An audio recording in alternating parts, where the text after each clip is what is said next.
a second. It comes from Roger Cleffman. He says, several years ago, Mr. Buffett was quoted that a nuclear attack is the greatest risk to Berkshire Hathaway Insurance. Given the present circumstances, what would the fallout be on Berkshire Hathaway Insurance if a nuclear event occurred in the populated world? And then secondly, for Greg, has Berkshire Hathaway Energy suffered any physical or cyber attacks? And irrespective of that, has any special hardening of security been put into place? Yeah. Well, the first half, every day since August of 1945, every day, and accelerating dramatically when a second large country had the ability to kill millions of people, which has been magnified by an incredible factor. The truth is that there is a risk every day.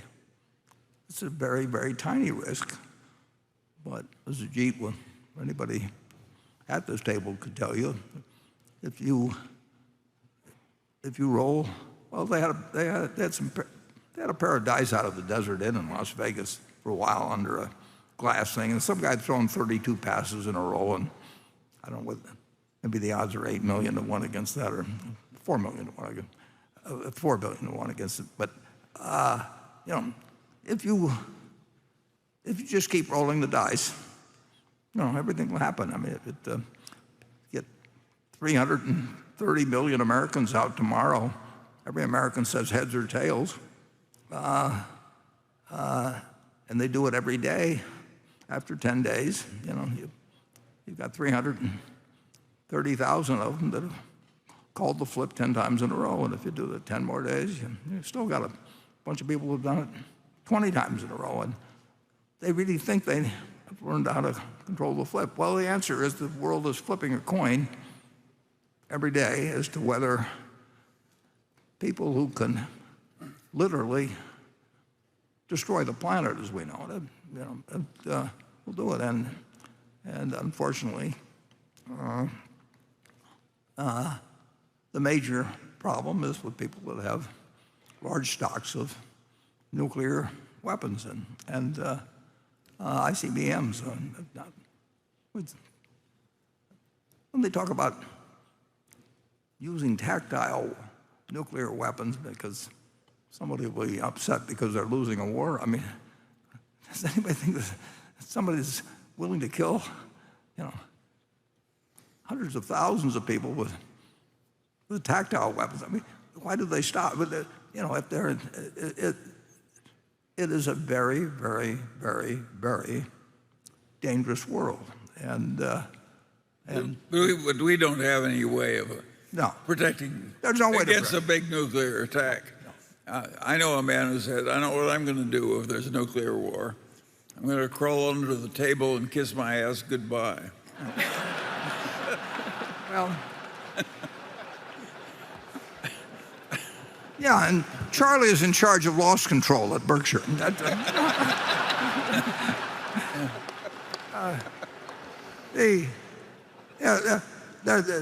We have no solution for it.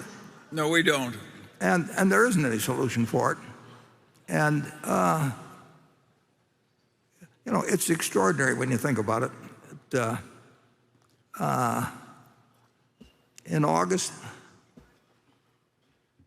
of 1939, September 1st, as you all know, Hitler moved into Poland, but nobody really knew that much about it here. I mean, the news you got from the newsreel you went to because the theater was air conditioned, or something. So if I went to the movies, which you wanted to do in the summer because it was air conditioned in August, September 1st in the case of the actual movement into Poland. But there was a few people on the screen and some guy with an authoritative voice telling you the German forces are just moved into Poland, and picture of a few tanks maybe, and it was over in a minute. Now, of course, all day, every day, you see people dying who you very much empathize with, and it could be you instead of them, and it's just so different. But in August of 1939, there was a letter sent to President Roosevelt about a month ahead of time. And why did he get that letter? He got the letter because Hitler was so anti-Semitic, basically. He drove all the Jews that could see it coming out of Germany, and among them were some great scientists. And Leo Szilard, who was, I think, obviously from Hungary originally, but somehow he got driven out. Einstein got driven out. And Leo Szilard lands eventually in the United States. And he writes a letter to tell the President of the United States, Franklin D. Roosevelt, that there's a bunch of uranium moving different ways or whatever it may be. I don't know anything about physics, zero. I don't know what the off and on sign is. But in any event, I know what the letter did, because he writes a letter and says, something big may happen in physics, and America better get to it first. But then he has the problem of, how do I get it to Roosevelt? Leo Szilard, who's he, the President of the United States? So he figures if he gets Einstein to co-sign it, the President will pay attention. And he's right. So he goes and gets Einstein, and the two of them send the letter, and they send it to Roosevelt, and they wouldn't necessarily have been in the United States if Hitler had a different, hadn't had the crazy views about Jews, basically. And so anyway, that letter went, and we developed the atom bomb before anybody else did. It was a very, very fortunate development that Leo Szilard and Einstein happened to end up in the United States rather than perhaps be someplace else. Who knows?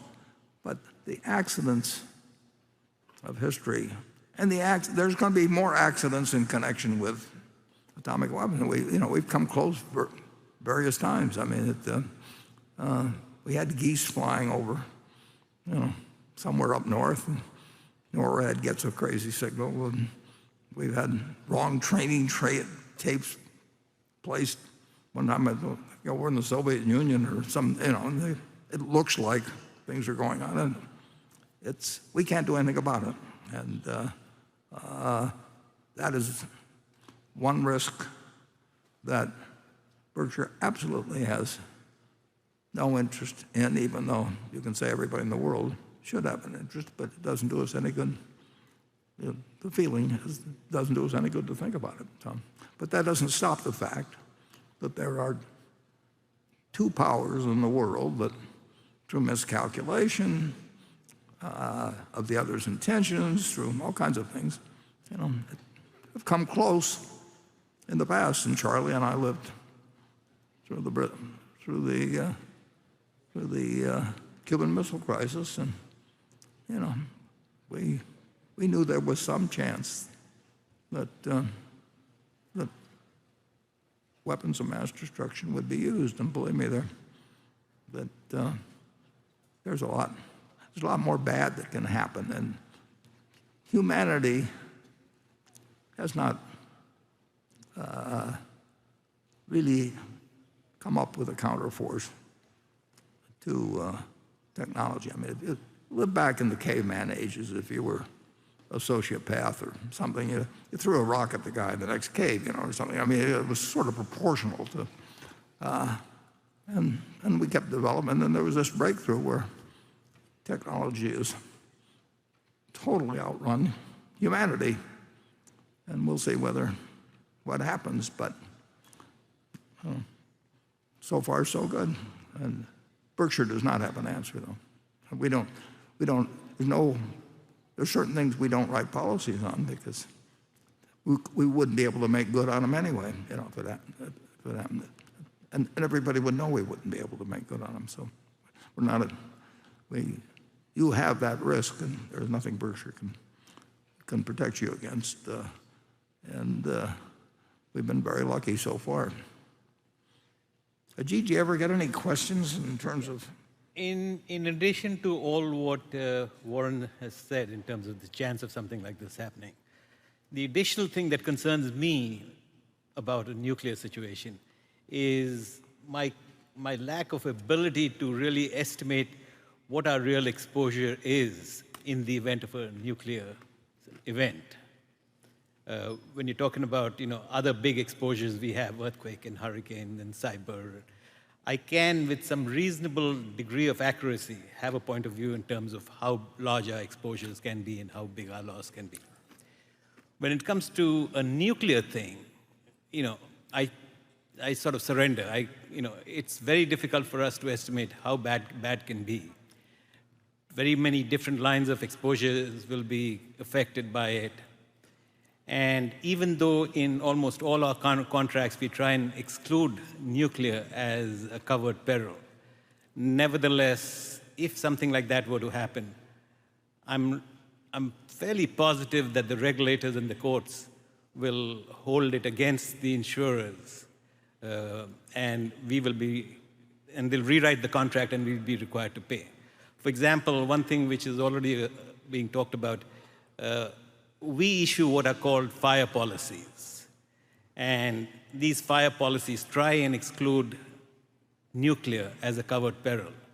But there are several regulators who feel that, gee, if it's a fire policy and if the nuclear attack causes a fire, then how can you exclude fire? And you better include fire. So, debates like that we will have to live with, and it'll be very difficult for the insurance industry to fight back both the regulators and the court systems in terms of what is covered and what is not covered.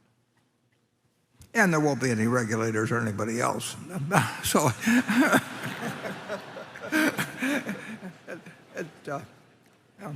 we'll leave it to a million years of reconstruction.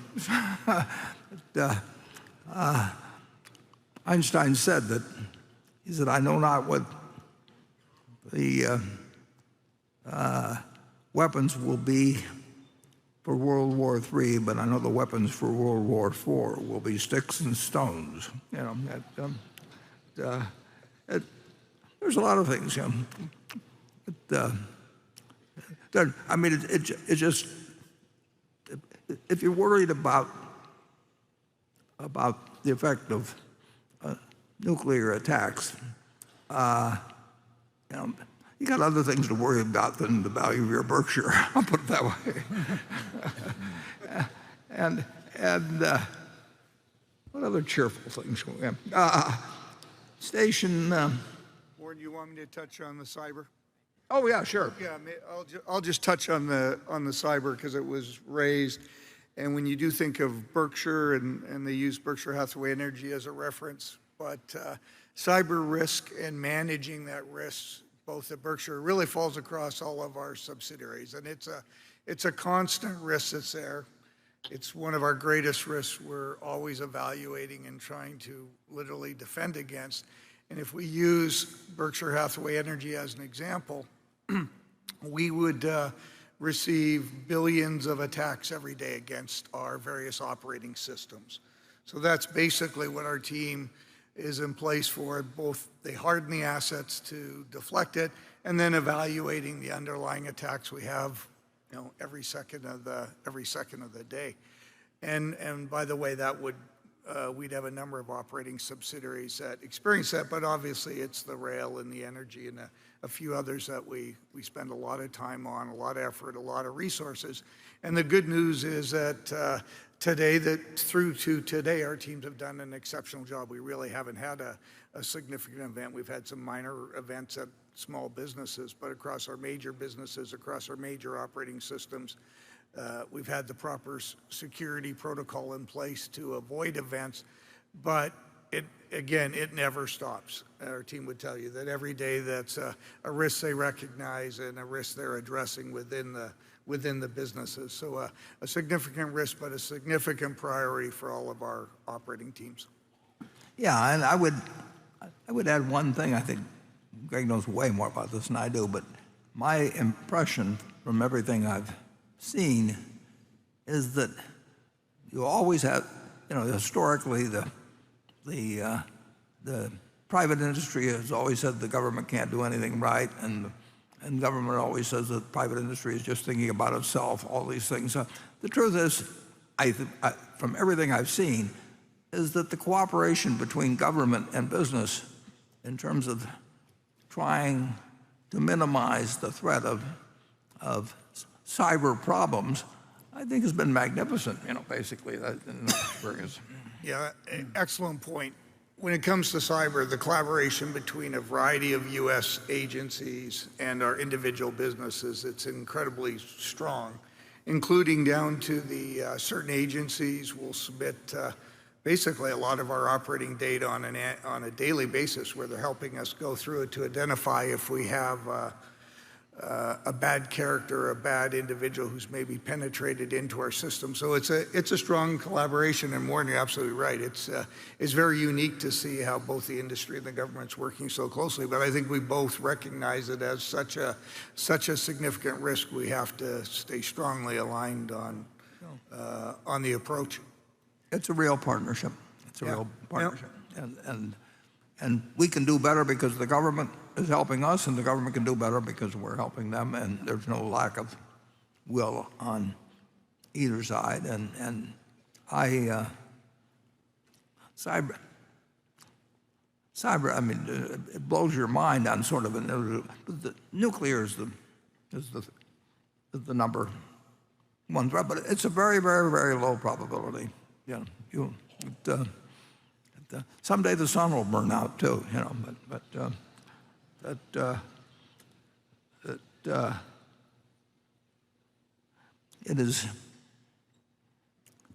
there's really no place for two countries with large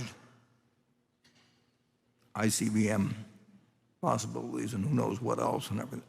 But we haven't figured that out yet. It's easy to go around and say this is a solution or that's a solution, but if you have two people with loaded guns facing each other, And not everybody is likely to be totally rational.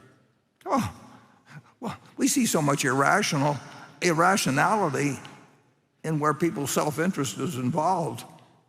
They're doing all kinds of things to destroy themselves in terms of how they live their lives and everything. And it doesn't stop with as you move up the ladder.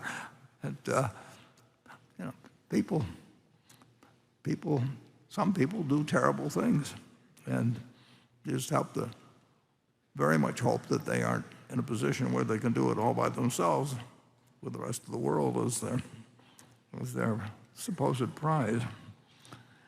Okay. If Station 3 will please ask something about motherhood and apple pie or something like that.